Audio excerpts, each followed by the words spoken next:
What's up? It's your boy Kevin to turn on this motherfucking YouTube shit. Wow, what the fuck?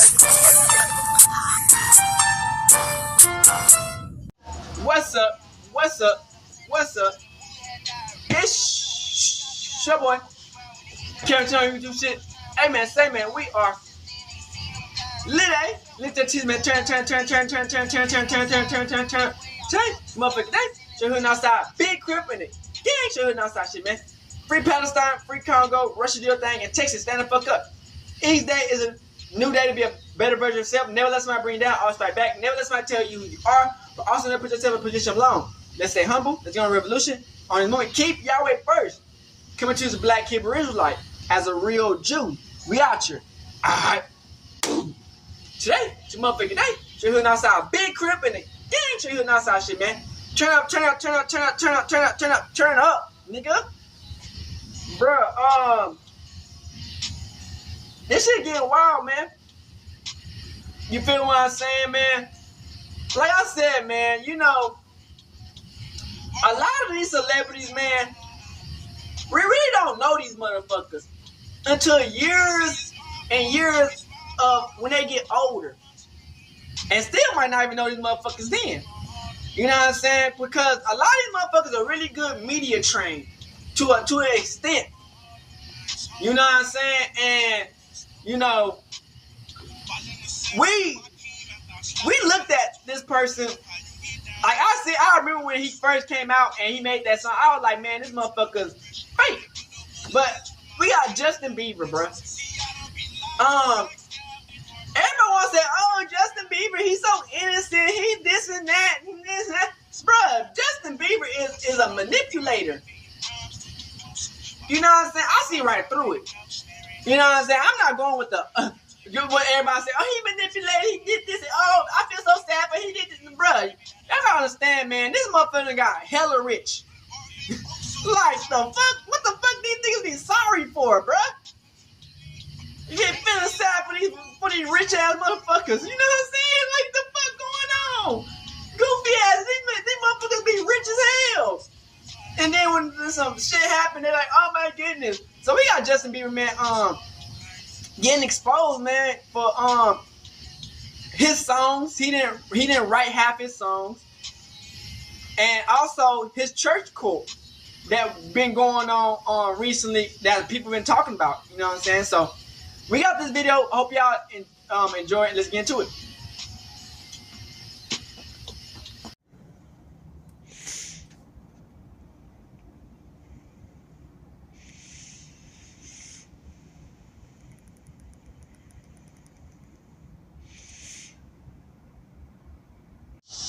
Hey man, say man, Justin Bieber keep on getting exposed, man. He getting exposed for using the church and having a cult, man. Y'all remember that verse in the Bible where Yeshua got mad at the people in the church because they was selling stuff inside the church, and Jesus got mad and he was like, he kicked everybody out. Well, that's what Justin Bieber in. He's in a cult like that, where they selling stuff, using the church people and all this stuff just to gain money on them famous celebrities. It's crazy. Somewhere between $500 million and $1 billion. Exposed him. Yet, he had to sell his music catalog because he was broke. Whoa! Which is breathtaking. Justin Bieber going broke? Money seems to be at the root of all of this. And the big money is Justin's music. This statement highlights the alarming reality of financial mismanagement within the music industry, especially for young So now stars. he's using the church? Bieber's wealth, juxtaposed with his financial struggles, raises questions about the exploitation of artists by those who profit from their talent. Because when you listen to Bieber's side, they say he wrote everything. And when you talk to Scooter's side, guess what? He wrote none of his hits. But if you look at all of his songs, he is listed as one of the writers. Yep. That also, we should say that's not uncommon. Like, Once Justin we heard Bieber is not that from nice, Scooter's innocent side, motherfucker y'all be trying to portray him as. They be trying to make these white people look so soft and innocent. These niggas are evil. All that odd. These white Justice people be people were really evil. offended by that.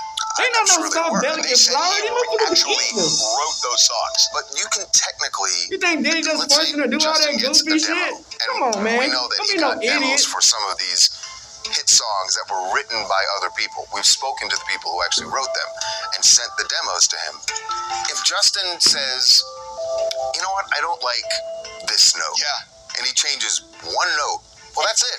Now he's justified. We talked to somebody who he was a collaborator with who said he sent So he Justin didn't write a none of demo, his music. and Justin didn't change a thing. Yet he was still Despacito. listed.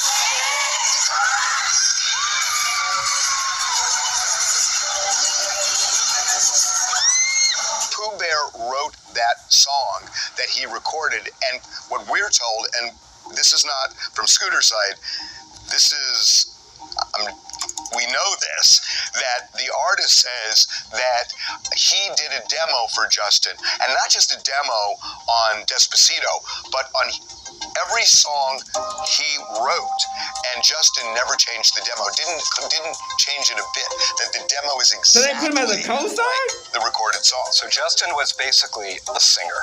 If it's true that Justin Bieber didn't write a lot of the songs that he's gotten credit for, that's not unheard of. Yeah. It's not that it happens all the time with all the artists that we love, but it would not be the first time that a major star put their name on a song that they didn't really write or barely wrote Don't at think all. like you did Scooter something when fought you so didn't do hard it. for him to get these rights that he actually burned so many bridges with other artists. So here it is.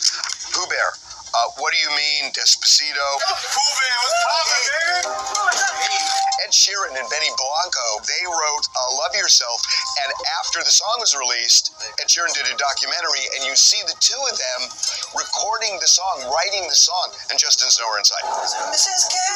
Whoa. And he got credit for it. Boyfriend was written by Mike Posner. Sorry was written by Julia Michaels and Justin Tranter. So the bottom line is, according to Scooter's camp, Justin wouldn't have had this $200 million publishing deal if it wasn't for Scooter getting him the publishing right on all this music that he had really nothing to do with writing. Some of these writers wouldn't have hits if Justin Bieber hadn't sung their songs. Yeah. So they were fine with giving Justin some of the publishing rights. And so, you know, look, If you're thinking like through that, line yeah. here But is that damn. Justin's people say, oh, Scooter, screw Justin. But when it comes to this, aggressiveness worked on Justin. On this, I don't see how Scooter screwed Justin. There are other things that you could definitely question. This is not one of them. Scooter's the one who found Justin 18 years ago and made him a superstar.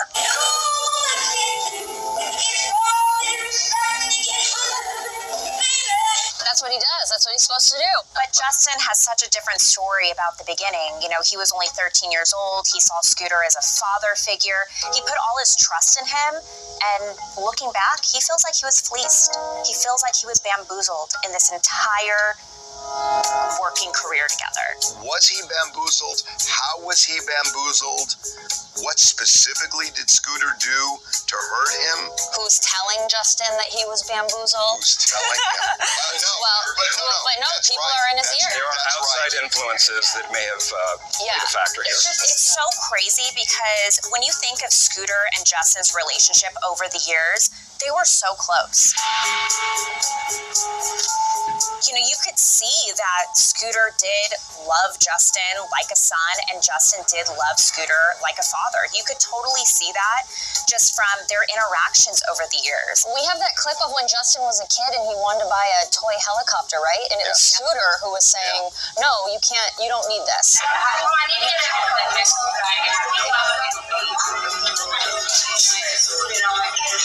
Are you saying somebody a toy helicopter or a real helicopter? Okay. And that's such a fatherly figure. Very fatherly. There's another way to look at it, which clearly Justin is viewing it this way now, is that, yeah, he loved me. Yeah, he was being like a father to me because I was making him incredibly rich. Yeah. I was the golden goose. There's an old saying, though, if you got somebody who's getting a percentage of your money, the richer they get, the richer you got.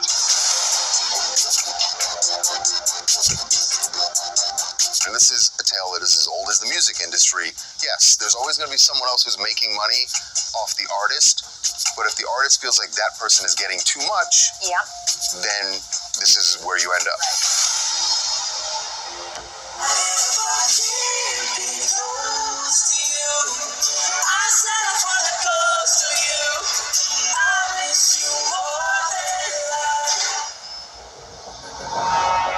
Motherfucker be faking the silicone, nigga.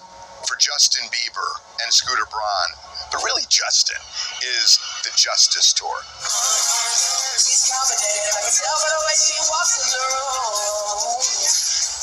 That is the tour where Justin pulled the plug in the middle and went into massive debt, and the fans were pissed off, and there was just a lot of finger pointing.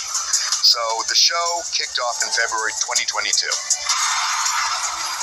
Justin did 49 shows, and then he pulls the plug. And he doesn't do the remaining 81 shows. 81? Justin Bieber revealing on social media that he has been diagnosed with Ramsay-Hunt syndrome, a rare condition causing paralysis of part of his face and forcing him to postpone dates on his current tour. So this is really interesting. So Ramsay-Hunt is a really serious condition where you can get shingles in your inner ear, you lose your balance, and you can get Bell's palsy, which is, a facial paralysis. Which we saw with him. Yeah, we saw that he had like lack of mobility on one side of his face. As you can see, this eye is not blinking. Nigga reptilian. I can't smile on this side of my face. This nostril will not move. He still has a little of that. We're told he actually he had a physical. Yeah. Because the insurance company, he's trying to get the money from the insurance company. We're told that he passed that physical, that they said there's nothing wrong with him. Whoa. And even though there's a dispute about whether or not the insurance company should have paid, if they didn't pay, to me, that reads exactly like that he really did pass the physical. Because why else would they not pay? If an insurance company doesn't pay, they're opening themselves up to a huge lawsuit where they're going to lose not only that money that they owed, but they could lose punitive damages. And it says something that Justin has not filed a lawsuit against the insurance company. Yeah. We didn't talk to the doctor, but to me, the only way to read that is he passed the physical. Which is crazy because anybody that was watching his social media, watching the concerts from afar, you saw him break down. Nigga about to metamorph.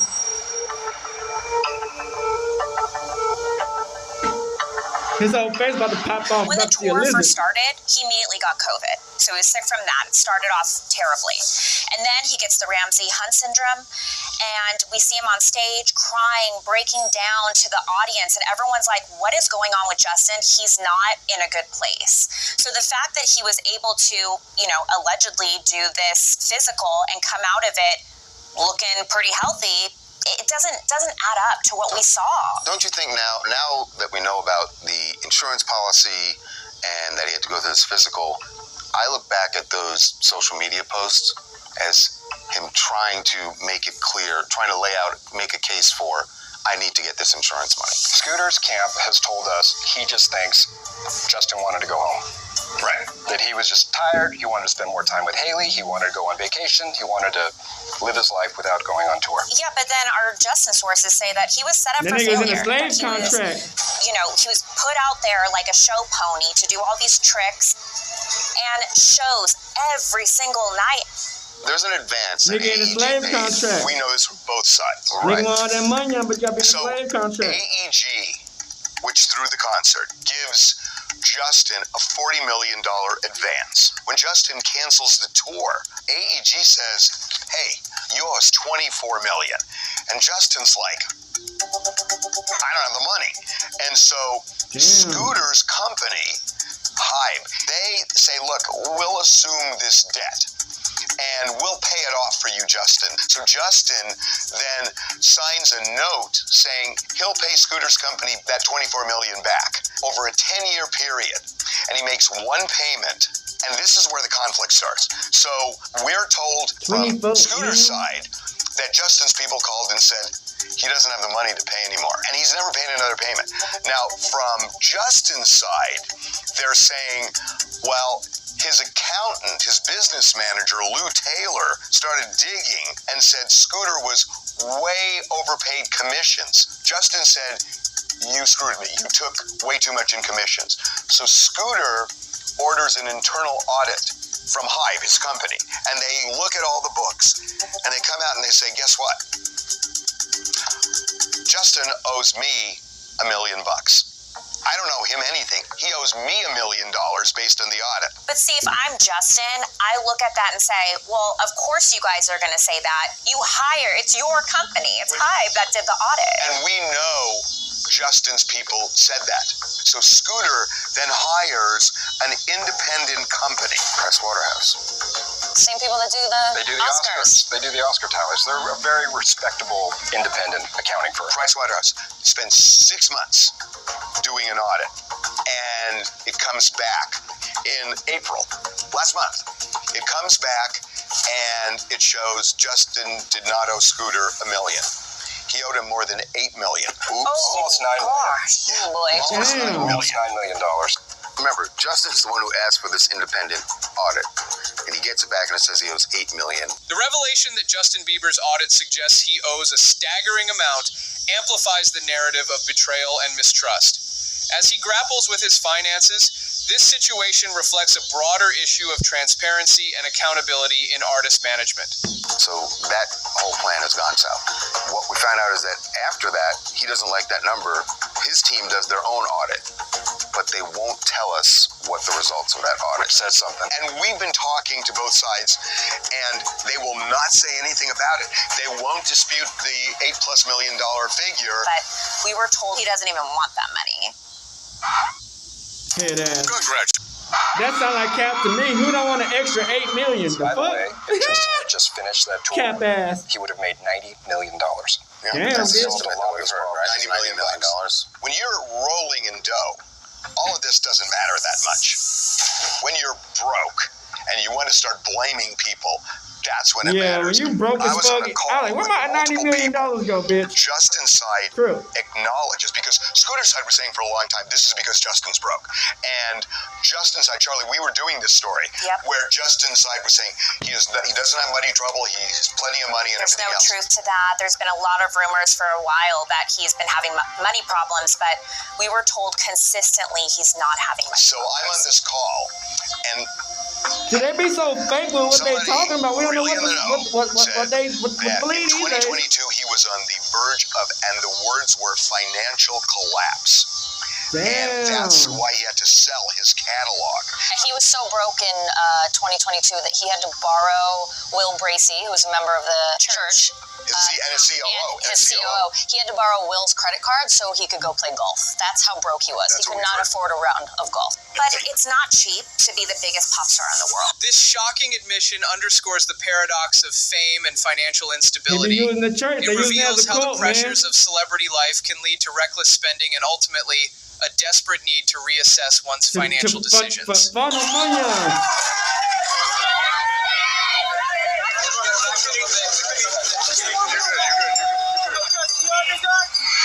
is the biggest pop star in the world. Of course he has to charter jets. Of course he has mega mansions, which, by the way, we were told he paid cash for all the houses. And it struck us when he made that sale, and they announced the sale. Justin Bieber just sold his music catalog for an estimated measly $200 million. It was shocking. We're all like, why is Justin Bieber at such an early stage in his career selling off his catalog? And there were other people who were selling their catalogs, but they were all much older.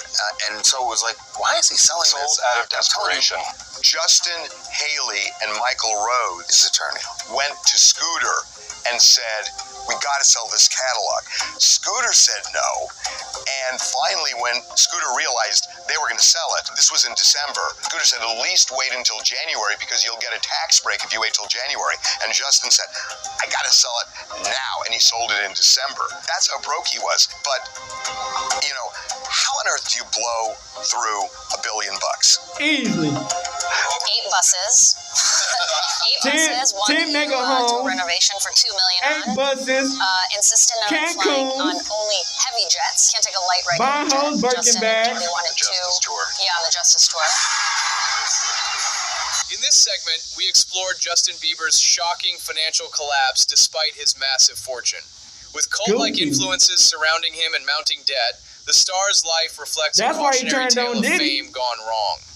As fans, we must question the narratives presented to He a us and goofball. advocate We for don't feel sorry transparency for that in the shit, industry. nigga. We ain't falling for that shit. Shout out to Not the Good Girl. So this is what we talking about. Justin Bieber, I guess it's the pastor that he used to go to got exposed for some bullshit. Let people know, people not perfect, but at the same time, bro, we see through BS. And I'm traveling away from Chelsea when I can fantasize about Chelsea and use masturbation as a gift to keep myself focused. In a healthy marriage, how often should a couple have sex? All the time. Let's go. God just keeps helping me. And I grew up thinking that he did that because I didn't have sex. Until I got married. Now I'm married. Y'all got no idea what guilt-free sex is like. It's amazing. First off, we don't trust none of y'all, what y'all be Only saying, a bro. 9-minute drive from where luxurious department stores like Versace, Balenciaga, and Tiffany's live on Rodeo Drive is where Justin Bieber attends church home, the tax-free megachurch controlled by Hollywood pastor Judah Smith. Judah and his wife Chelsea Look got like a their start snake. in his dad's Seattle church before deciding that celebrities needed to hear their message. Now, NFL players, pop stars, and wealthy influencers They don't are have often seen in no attendance at their brain at church, all. You and know, so they Judah go to Smith was anything to even sing featured lit. on Lana Del Rey's 2023 album. Judah and Justin became best friends while Justin was still a minor, and they are often seen by each other's sides, whether that's holding a church concert, golfing, traveling together, or Justin appearing on Judah's podcast. Judah officiated the wedding of Justin and Haley, and he and Justin even share matching tattoos. At every church service, Judah and Chelsea Smith have a roped-off VIP section for their elite and celebrity church members. There's also a guarded backstage area stacked with delicious food for Judah and Chelsea's personal entourage to watch the game and hang out. Judah even has a hairstylist who gives him backstage haircuts, and in 2019, it was reported that Church Home brought in over $18 million. But looks can be deceiving. To some, it looks like a church. To its victims, it's a den of lions. It is. Just like when Jesus told them people, get out of my father's home, selling all that BS. It's the same damn thing. These are snakes, nigga, in sheep, wolves and sheep clothing, nigga. Don't fall for the tricks and traps, man. They don't know what God is. They don't know who God is. God is black. Jesus is black. They don't know that. Behind the scenes of Judah and Chelsea's polished image are employees suing Church Home for mandating they must give 10% of their paycheck back to the church or be fired. Sexual assault victims who were attacked by high-ranking church leaders, and those same church leaders later given a promotion while the victims were shunned. Then, there's the pay-to-play scam ran by Hillsong that Church Home participated in and used almost $1 million of their congregation's tithe money to fund. Lou Taylor also sat on Church Home's board of directors for years until recently being removed in 2024 after her connections to P. Diddy came to light. This is the story and scandals of Judah and Chelsea Smith and their celebrity megachurch, Church Home.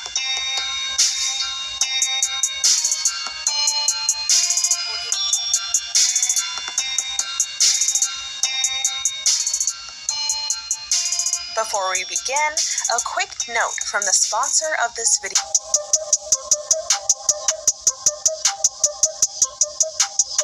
One fall day in 1978, a baby boy named Judah was born to Pastor Wendell and Jenny Smith in Washington on October 9th. The Smith family had a long history with Christianity.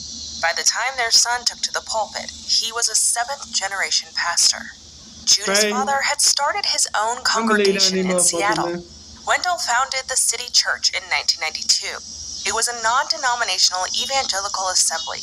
The city church started with just 21 members and held sermons in the ballroom of a local hotel, which they rented for a few hours each Sunday. Judah loved being in front of the church next to his dad, and when he was just 9 years old, he gave his first solo sermon in front of the congregation. When he was 16 years old, Judah claimed he had a supernatural encounter with his God, sharing that after that, becoming a preacher wasn't so much a choice as it was a calling. In an interview with Premier Christianity, he said, quote, "At 9 years old, I had a real sense of God telling me that I was going to preach. Then at 16, I had a real supernatural encounter with God. At the risk of sounding incredibly spiritual, I saw things in a dream state, visions, some of which have come to pass in my life. All I remember is that I woke up, probably 45 minutes later, and knew that I had seen scenes in my mind. It was me preaching and leading and teaching. At the time, I just wanted to be a basketball player. That didn't pan out, but I guess the preaching is what God wanted me to do." End quote. And so did his dad. These are Esau. While still a Don't be no teenager, fool. Judah began volunteering as a youth pastor at City Church. In 1999, he married a young woman named Chelsea. Judah and Chelsea met when they were children after their mothers became friends at a church in Portland. They were friends in junior high, but lost touch after the Smiths moved to Seattle when Wendell founded the City Church. But as chance would have it, Judah reappeared in her life during her senior year at college. Something else happened in 1999 as well. While he was still a youth pastor, a woman named Patty heard Judah preach at a conference. Something about his sermon moved her, and she purchased some of his sermons on tape. She kept tabs on Judah over the years, purchasing more of his audio sermons and even playing them at night for her young son to fall asleep to. Sadly, Wendell passed away in 2009. Church leadership was then handed over to Judah and Chelsea. By now, City Church had built momentum from its humble beginnings and had expanded to more than 6,000 followers across 5 campuses. Before the ink had dried on the transfer of church leadership paperwork, the couple made significant changes to its operation. They transitioned the core teachings of their doctrine into more modern and relatable lessons. Judah believed how his dad ran things was no longer sustainable and that organized religion needed to change. He decided to publicly question some of the old-fashioned customs and traditions that he claimed weren't essential for a life of faith. One of the ways you'll know you're living reconciled to God is you will overflow with triumphant joy. One of its meanings, it's one word, triumphant joy, the Passion Translation says. It means to brag or boast. It means to brag or boast. Overflowing with triumphant joy literally means to brag about who you are, not because of your performance, because of the performance of Jesus. Which is to say, I am the righteousness of God in Christ Jesus. I am his beloved son. I am his favorite.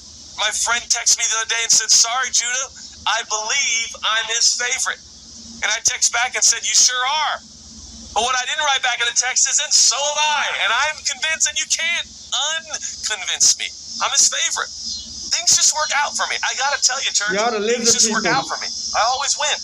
Things always work out in my favor. It always ends up seemingly helpful to what I want. I seem to ask God for things, and the things that I don't get, I realize later I really didn't want, but the things I really wanted, I end up just getting. I am telling you, things work out. I'm favored, I'm blessed, I'm righteous, I'm accepted, I'm his. He prefers me, he esteems me, he chose me, he gifted me, he talented me. What am I doing? I'm bragging. What am I doing? I'm boasting. You know what you need to do? You need to brag. You need to boast. It was 2009, and it had been 10 years since that young woman named Patty had become a fan of the Smiths. She reached out to Judah by telephone and said, "I don't know if you've heard of my son, but he needs some good influences in his life. Would you like to come to one of his concerts?" Her son was Justin Bieber. The couple happily agreed, and Patty introduced them to Justin for the first time. The trio became fast friends, but because of Justin's high-profile, jet-setting lifestyle, they didn't spend much time together at first. Only 1 year after meeting, Justin became the youngest person to ever win an American Music Award at just 16 years old. With Judah now leading his father's church, they leveraged social media and posted regular church updates on Twitter and Instagram in an effort to appeal to a new generation of believers. The plan paid off, and by 2013, Judah had more than 250,000 followers on his personal Twitter account, and his following would play a huge part in what the couple did next. One day, Chelsea had an epiphany while sitting on the toilet in 2013. She was reading a People magazine when she claimed her God spoke to her on the porcelain throne. He told Chelsea that the celebrities on the pages of that magazine needed her spiritual guidance. She said, quote, "I felt such a deep sense of compassion. It was a moment of feeling the heartbreak and the pain celebrities feel of achieving your dreams and realizing that you're still empty and the unique type of hopelessness that is." End quote. That moment cemented the next steps the church took to expand their work. If they were going to preach to celebrities, they needed to relocate their base from Seattle to the glittering land of Hollywood. Judah and Chelsea moved to California and began hosting small gatherings of believers in the living room of a friend's home. Soon, word got around about the charismatic young pastor with teachings perfectly shaped for a new generation of believers. As their congregation swelled, they rented a conference room in a Beverly Hills hotel before weekly renting out the Saban Theater in Beverly Hills, where they church today. But Chelsea's so-called epiphany happened the same year that Justin began making headlines for getting in trouble. They be in for the money, the fame. They ain't trying to save people. You know what I'm saying? They ain't trying to save people. Was only 13 you think if he wasn't set up in the position he was set up, you think he'd still be doing what he's doing? Hell no. Success came at Justin fast, and by the time he turned 18 in 2012, he was given full license to a bank account with $100 million waiting for him. And the next few years would be rocky for Justin. He was sued by his neighbor for egging his mansion and causing $20,000 worth of damage. He was later court-ordered to pay his neighbor $80,000. In 2014, Justin was arrested for a DUI and charged with resisting arrest. This is the same year Justin would get closer to Judah Smith and Carl Lentz. Judah was preaching on the West Coast, while Carl on the East Coast in Hillsong, NYC. Justin was introduced to Carl by Judah, and both pastors had nicknames for Justin. Carl called him Buckaroo, and Judah calls him JB. To see how Pastor Carl Lentz blew up his successful career with a scandalous affair, as well as the rise and fall of the Hillsong megachurch, check out my video titled The Scandalous Downfall of Justin Bieber's Pastor and Hillsong Church. Both his Justin pastors got scandals, of living life scandal after scandal. Justin Bieber in late 2014, he made a midnight phone call to Carl, asking if he could be baptized right away. Justin was baptized that night at 2 a.m. in the bathtub of former New York Knicks center Tyson Chandler. He began regularly attending Carl and Judah's churches, and over the next few years, Carl and Judah made sure to do interview after interview about their relationship with Justin, essentially love-bombing Justin and lavishing him with praise. They both knew what the global superstar could do for their careers. We the real Over on the West Coast, Judah and Chelsea's stars were rising, and with an ever-increasing image to uphold, the Smith family needed a new home to match. In 2016, the church purchased Sacha Baron Cohen's $2.5 million home in Hollywood Hills for the Smiths to live in with their 3 children, Zion, Elliot, and Grace. The Smiths began being regularly seen in designer labels, like in this picture where Chelsea is wearing a $500 Gucci tank top and Judah wearing a $980 pair of Gucci pants. Here's Judah again wearing a Gucci jacket that came with a $3,600 price tag. In 2017, Chelsea and Judah rebranded the City Church to Church Home. Only 2 years later, Church Home was being described as one of the most influential Christian congregations in Hollywood. Judah's popularity seemed to stem largely from his ability to engage young believers, the kind who aren't young enough to attend youth group anymore, but maybe aren't willing to sit through a boring sermon at their parents' church.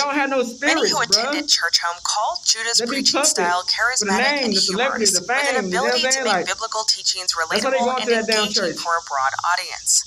By using modern-day anecdotes, he created a contemporary interpretation of Scripture.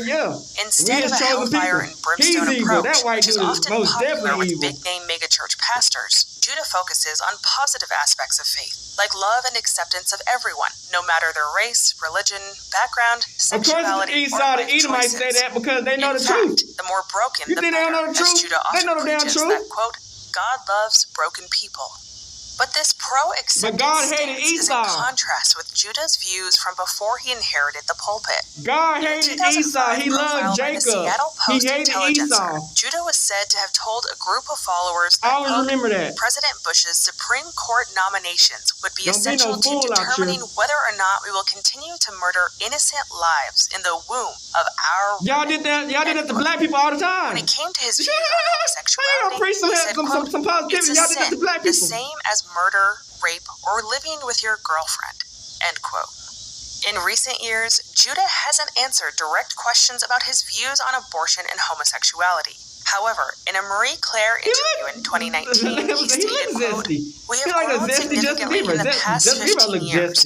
I wouldn't agree with my approach when I was a young pastor on many issues and understand that no life decision is easy. We hope to be a loving home for humanity, no matter what someone has experienced. Just like Carl Lentz, Judah Smith has been known to skirt around controversial issues, instead calling something like homosexuality a lifestyle choice when it's anything but. In that same interview, Chelsea was asked about the church's position on LGBTQ members, to which she replied, quote, every individual is entitled to their own persuasion, and it's not our job to persuade. It's just our job to proclaim. They feel just as loved and welcome and a part of our community, end quote. Neither response offers a direct answer to the question, but this is in keeping with the church's history of sidestepping queries about more controversial issues, and they have a clear prerogative to keep promoting the message of love and inclusion. By avoiding a firm stance on divisive topics, they have avoided much of the polarizing debate which plagues other mainstream religious organizations. Under Judah's leadership, Church Home has embraced digital technology in a direct attempt to appeal to millennials and Gen Z. Right before the COVID pandemic shut down churches around the world, they released the Church Home Global app, which allows users to stream sermons, join community chat rooms, and participate in digital prayers. It also enables members to private message each other and act as a kind of dating app for users. It also has a digital payment platform for collecting one-time or recurring donations. Judah is also a successful author of several best-selling books that extend his reach and influence. These include books Why you don't say Jesus is black and God is black? Life is blank. Let's speak on the issue though. Jesus, I Will Follow Jesus, and Dating Delilah. Many of his books are heavily focused on purity culture, including the line targeted at women from Dating Delilah that says, quote, don't walk around complaining that guys have no respect for you when you are showcasing everything God gave you, end quote.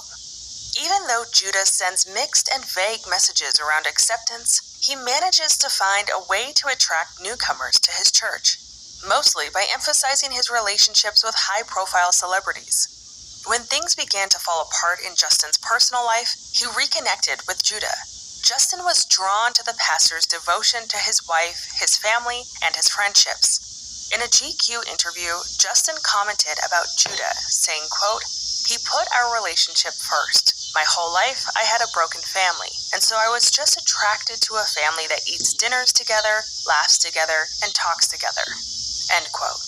When Judah was asked about his relationship with Justin in the Premier Christianity interview, he replied, quote, we've been brothers for 10 years. I'd say we're very close. I love him dearly and we talk nearly every week. I've learned a lot from going on this journey with Justin and being with him on certain tour stops. I love hanging out with young guys who have a desire to follow Jesus. This young man just happens to be one of the most famous human beings on the planet. That creates a unique approach to his existence. I think he legitimately loves Jesus and wants to follow him in an authentic way. Justin Bieber is processing cap. through the unique context he finds He's himself a manipulator. in, which, gosh, it's not easy. End quote. Like, why you in a force sign of your how whole deep the trauma on relationship somebody really else? goes, in Just take 2017, accountability for what Judah you've and done, Justin you got dummy. matching tattoos on their thighs that read, better at 70. It's unclear whether Judah has got matching tattoos with anyone else in his congregation. This was the same year Justin canceled his world tour for his Purpose album. It was his third world tour, and he claimed he needed his mind, heart, and soul to be sustainable so he could become a better man. While speaking on his decision to cancel the remainder of his tour, he referenced Carl Lentz and Judah Smith, saying he's extremely blessed to have people in the past few years help him build his character back up and reminding him of who he is and who he wants to be. Justin's announcement came right after he spent time at a church conference. Church Home's YouTube channel also has multiple videos of Justin leading worship or singing on stage. This was also the same year Variety announced that Amazon had made a talk show pilot centered around Judah and his church. Even though the show never aired, the announcement alone was enough to trigger a new wave of member signups. By 2019, more than 10,000 devoted members were passing through its doors each week in campuses across Washington and California. When Justin and Haley Baldwin were legally married in New York in 2019, Judah officiated the ceremony, and Justin called it the most special moment of their lives. A year later, they had another special moment when Judah baptized them in a ceremony which the couple shared on Instagram. By then, Justin's relationship with Judah had validated Church Home as a celebrity-safe church, and the Smiths intended to make the most of his celebrity endorsement. They established a roped-off VIP area in the front of the church that's reserved for celebrities. They also set up a rear entrance with a private driveway for their highest-profile attendees, often staked out by paparazzi, hoping to catch a glimpse of those in attendance at each sermon. Justin accidentally hit one paparazzo with his car in 2017 as he left the church. Accidentally? With these new accommodations stroking the egos of God-fearing celebrities, it didn't take long for big names to come rolling in. Selena Gomez, Tori Kelly, Maria Shriver, and members of the Kardashian family have been spotted at the Beverly Hills location. Broncos player Russell Wilson is on the board of directors, and his wife, singer Ciara, has also been seen at the church. Judah often posts photos alongside pro golfer Bubba Watson, and he makes a point of praying for the Seattle Seahawks football team at every service. They see the white man, they start even seen leaving Church Home, and she even put Judah Smith on her album that dropped in 2023. Judah preaches a 4.5-minute interlude on her album. Pastor T.D. Jakes also serves on Church Home's board of directors. With such a strong following, it's no surprise that in 2019, the church brought in $18.5 million from tithes. How much did he donate? What might be surprising is that those tithes were not only coming from their congregation, they also came directly out of the paychecks of their employees, and Church Home employees were getting fed up. A lawsuit was looming, but it would be the least of all the scandals to come that would cast a shadow over the Smiths' empire.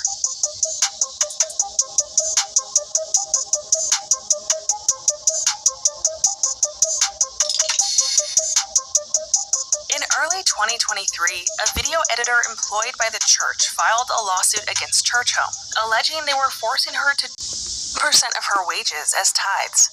According to the woman, when she told the church she couldn't afford to continue having 10% deducted from her paycheck, they threatened her with termination.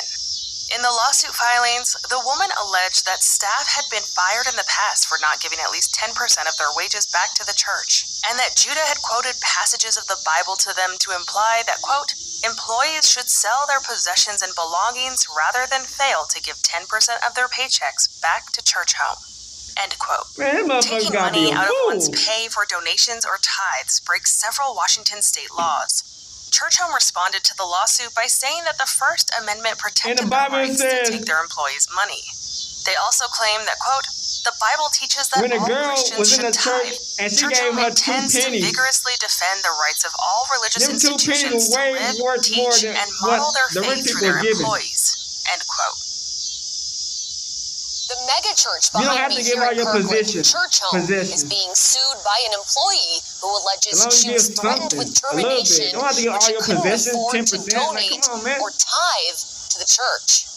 You know, she's David, and this is the big giant Goliath. Mega church, mega building, with two largely known personalities at the helm, Pastor Judah Smith and his wife Chelsea, and well-known members like Russell Wilson in these pictures praying with Smith and on the church's board. But it's Smith who's at the center of the lawsuit. God loves a cheerful giver, but now you're like taking out the cheerful part of it And I'm now becoming like a fearful giver. I'm giving because I'm afraid I'm going to lose my job. Rachel Kellogg, a video editor at Church Home, stopped tithing after suffering financial hardships and alleges she was called up by her superior. In order for you to be on the team here at Church Home, you need to give 10%.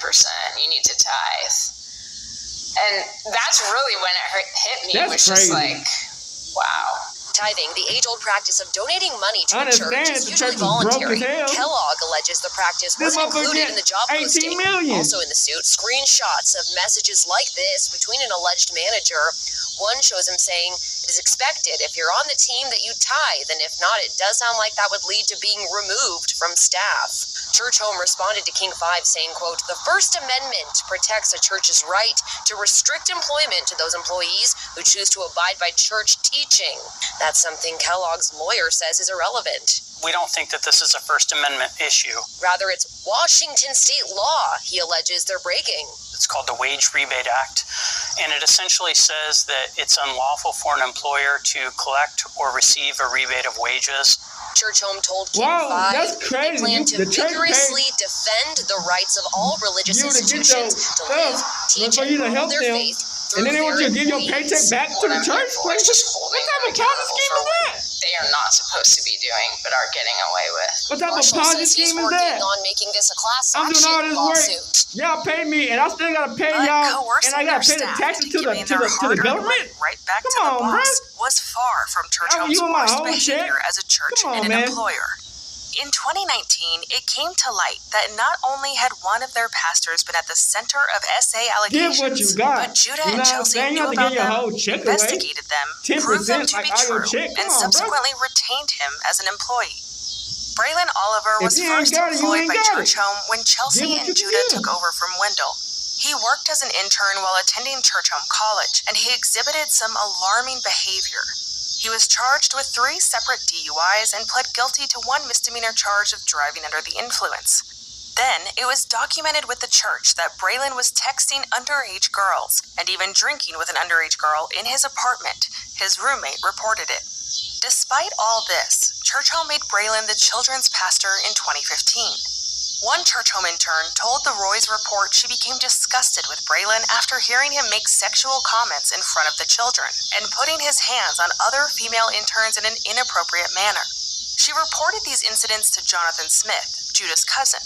He told her he had had multiple similar reports about Braylon and would report it, but nothing ever came of it. The intern became disillusioned once Church Home never took any action against Braylon, and because of it, she left Church Home altogether. Only 3 years later, Braylon was promoted to campus pastor of Church Home's downtown Seattle location in 2018. Not long after, the Smiths were made aware of allegations from Braylon's former partner that he had R-worded her in 2012. The woman, who will remain nameless, met Braylon when she was a student at Church Home's Bible College and Leadership Development Program. They dated for a couple months, but broke up when she found out he had cheated on her multiple times. In the midst of their relationship, he allegedly forced himself onto her after a night of drinking. Braylon denied the incident, but an investigation commissioned by Church Home determined that the allegations were credible. The report also revealed that Braylon had a long history of excessive drinking, texting underage girls, drunk driving, and had been fired from a position at a previous church. There were also rumors that Braylon had been spotted outside the Church Home girls' dormitory at night, and that he brought underage girls home to his apartment. However, the investigator noted they weren't able to corroborate these reports because all of Church Home's ex-employees were made to sign NDAs, meaning they couldn't comment on what they knew. One of these former employees was Judah's cousin, John Smith, who was the director of leadership experience at the time Braylon's behavior was reported, as previously mentioned. After the investigation was completed and Braylon's victim was found to be credible, Braylon was kept on staff at Church Home for 2 months. This irritated the victim, so she spoke with Chelsea about it. According to her, the Smiths asked her what she thought they should do with Braylon. As if that wasn't shocking enough, they then stressed to her that they believed in grace, so much so that their Church Home app promoted the testimony of a convicted murderer. The woman wasn't having their excuses and told them they needed to hold Braylon accountable and terminate him because pastors are held to a higher standard, and that murderer also had to be accountable by serving out his prison sentence. Finally, after 2 months of her pressing the issue, Braylon was fired from Church Home in 2019. In a company-wide video announcement about Braylon's departure, Judah stated, quote, "Braylon, you've done such an amazing job here. We love him, and he made a mistake years ago, 6 years ago, and hurt a member of the community. And he's going to step down, and they're both going to get the help they need." End quote. Being believed and validated was a great outcome for the SA victim, even if it took too long to get it. But the relief which came from knowing that Braylon couldn't use his church position to hurt more women was short-lived. In July of 2020, while Braylon's victim was working as a nanny for Judah and Chelsea, she got a text from Chelsea that read, quote, "Hello, I have something fun, would love to run by you to get your opinion on if you have a few minutes sometime." End quote. That something fun was Chelsea telling her that they were thinking of rehiring her attacker, as Braylon had applied for a position at Church Home. Feeling like her world was closing in on her, she approached Chelsea to speak about this. Chelsea told her over and over again that the SA was a mistake and that she needed to forgive Braylon. But the woman wasn't going to let the Smiths minimize the assault, even if she was their employee. She told Chelsea, quote, "Holding someone down, forcing them to have sex with you when you're trying to get out of a car, that's not a mistake. That's a conscious choice. If I have to live the rest of my life with the consequences of his choice, so does he. He doesn't get a 3-year probation, a slap on the wrist, and his life back." End quote. 1 month later in August, and still having to defend her trauma, she sent Chelsea a text that read, quote, "Unfortunately, Braylon has not taken responsibility for what he did. He has not sought forgiveness, therefore there does not appear to be genuine transformation. Also, even when people do all of the above, one must ask if they are worthy of the role a leader represents in the church, especially given that a leader is held to a higher standard. I believe that there are likely way more candidates who do not have the abusive traits and background that Braylon has who would likely be a much better fit for the culture you aspire to cultivate. I also would encourage the hiring team to read the outcome of your formal investigation prior to making any hiring decision. If you think it's appropriate, please keep me updated about your decision. I am available to chat with you or anyone from HR at the church. Thanks again." End quote. Chelsea took days to respond, and once she did, she told her she would pass her message on to the hiring manager. A few weeks later, the victim received an email.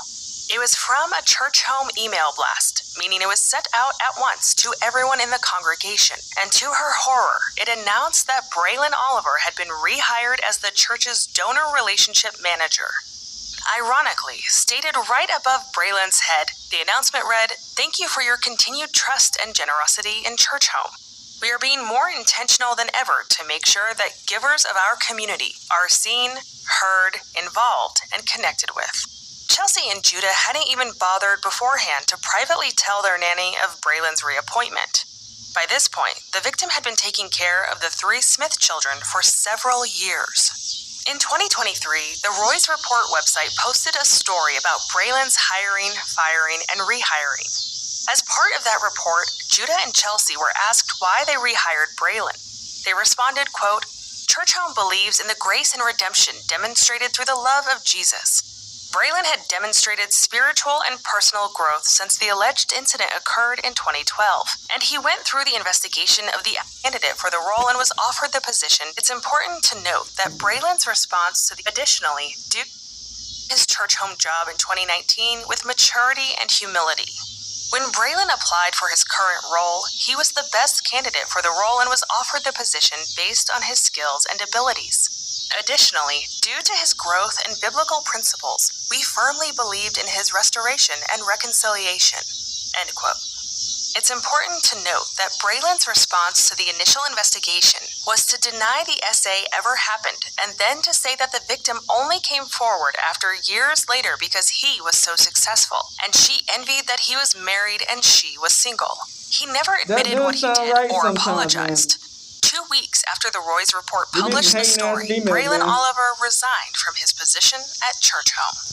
In light of media reports about Braylon being rehired, the release of the initial investigation which documented his concerning behavior, and the public now realizing the Smiths let a serpent slither freely in their garden of believers, other women came forward to share their experiences at church home. A woman named Peyton Jones shared how on the evening of February 22nd in 2019, she spent time hanging out with her friend Zachary Jacquith. He made her a drink, the first drink of the evening for her, and the last thing she could recall was him getting touchy-feely with her. The next thing she remembered is waking up in her car with a blanket on top of her and her pants unbuttoned. She claimed she felt messed up and confused about what happened. Over the coming days, snippets of her memory returned, and she believed Zach had allegedly drugged and essayed her. Panic attacks became a daily occurrence for Peyton. At the time, Zach was working as an intern at church home while he studied at their college. When Peyton told church leadership what happened, their lawyers discouraged her from reporting the incident to police.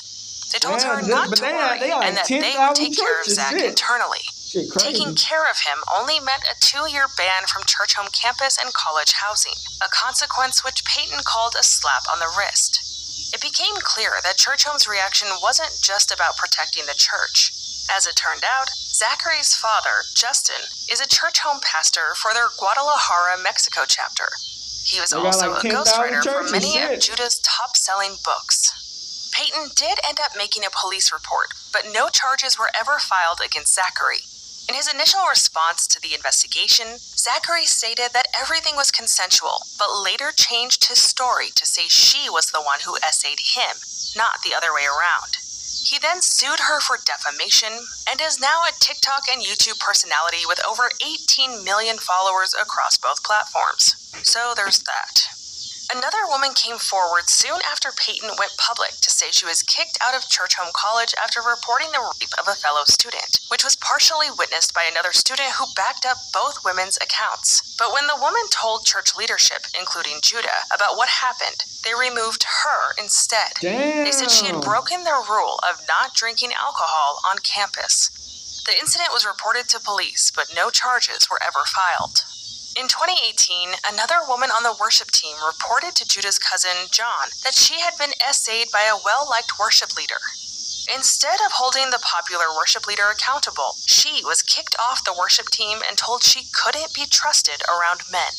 With Judah and Justin growing closer than ever, and Judah constantly using Justin as a marketing tool for his church, Church Home was bigger than ever. But at the end of 2019 to 2020 school year, Church Home College closed. Church Home stated it was unrelated to all the sexual assault allegations, but Judah's cousin John told the Roy's report that the amount of sexual assault allegations in 2019 absolutely factored into the decision to close Church Home College. In 2023, Judah's cousin John and his wife Rose were interviewed about their choices in punishing the women who came forward with their essay experiences when they were employed by the church. The women had falsely believed that as a person in a position of leadership, John would believe them and take appropriate action against the men. Instead, he did the opposite. John and his wife both expressed regret about prioritizing the church's hierarchy and power structure over the experiences of victims, saying, quote, "Once you get outside of the brand of it all, the evangelical system, and you're just with real people, I have these lucid thoughts of, what world was I in? Like, what was I thinking? How did I so quickly, so easily dehumanize people because of morality, because of a superiority complex?" End quote. Because of the NDAs signed with Church Home, neither John nor Rose could talk about the specifics of any of the incidents. They no longer work for Church Home. While Judah is no longer seen publicly supporting his good friend Carl Lentz after his affair came to light, it appears that relationship was a paid-for one anyway. According to whistleblower documents that were just made public in 2023, Hillsong Church ran what some call a celebrity preacher scam that included Joel Osteen and Joyce Meyer. Osteen and Meyer got to be involved for free as they were chummy with Hillsong founder Brian Houston. In the 2010s, Brian Houston was one of the most famous pastors in the world, with one of the largest megachurches. But other celebrity pastors who weren't friends with the Houstons had to buy their way into the typical pay-to-play, something called Hillsong Family, which cost them 3% of their church's tithe money. Being a member of the secretive Hillsong family would boost celebrity pastors' careers by having them on a speaking circuit at many Hillsong locations around the world. Once in the family, they were invited to exclusive and luxurious Hillsong family retreats hosted by Brian and Bobby Houston. This photo shows the table setting at one such retreat. Not only did these pay-to-play pastors get to speak at high-profile events attended by tens of thousands of people, they also got to sell their merch at said events and receive honorariums, aka gratuity. Being in the Hillsong family also meant that they could pay to have esteemed Hillsong founder Brian Houston speak at their church events.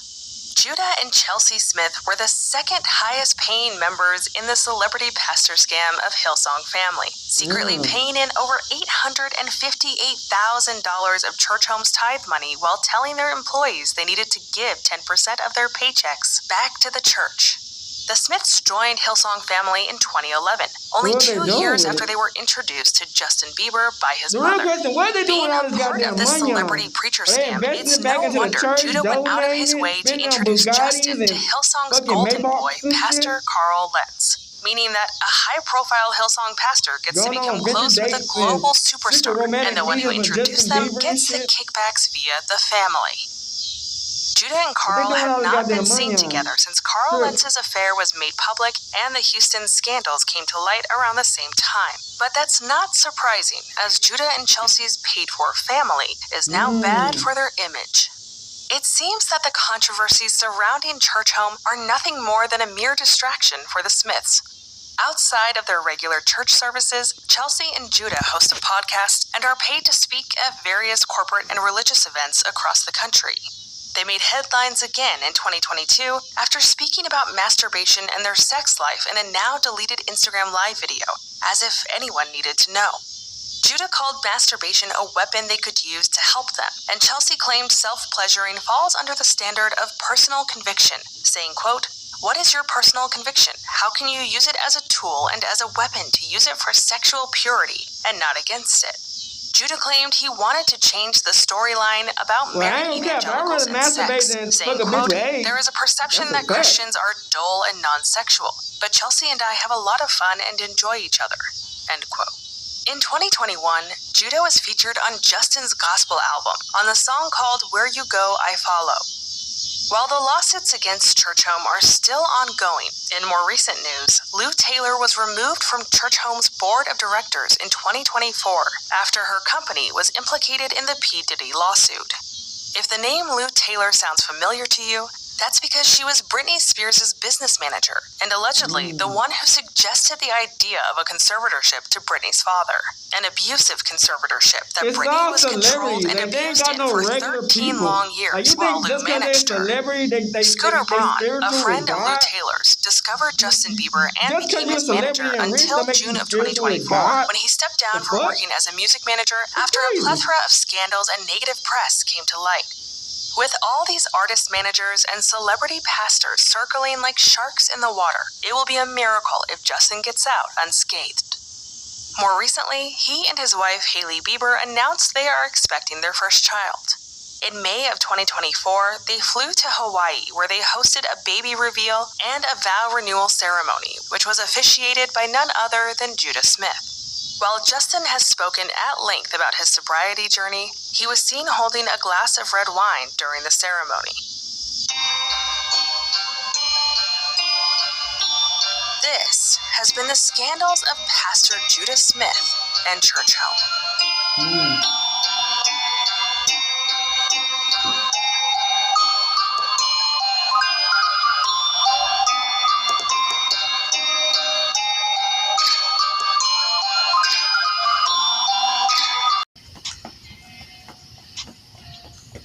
Alright, we're back. So y'all see from that church court, man, y'all gotta understand, man, once you start getting to like that point where it's like a big ass mega church and they got multiple churches in that bitch, man, y'all gotta understand, man, it's so hard to try to keep on keeping to focus on God. You know what I'm saying? Especially when these motherfuckers are Esau and Edomites. You know what I'm saying? God hated Esau but loved Jacob. You know what I'm saying? And you know, Jacob was a black man, and Esau was a black man, but he was albino. You know what I'm saying? He was an albino black man. But then, you know, fallen angels, you know, all this stuff, they done made the white man out of mixed with monkeys and shit. You know what I'm saying? But this what's going on, bro. This motherfuckers, bro. You know what I'm saying? They manipulate people, man, to get the most money on. It just like I said, like I'm saying in that bitch, man. They just trying to make profit in God's church. They really don't care about the message. They really don't care. They really don't have nothing to talk about of God's message. Yeah, they can talk. A snake can talk good about God's Bible, but at the same time, they not really nothing spiritual substance to them.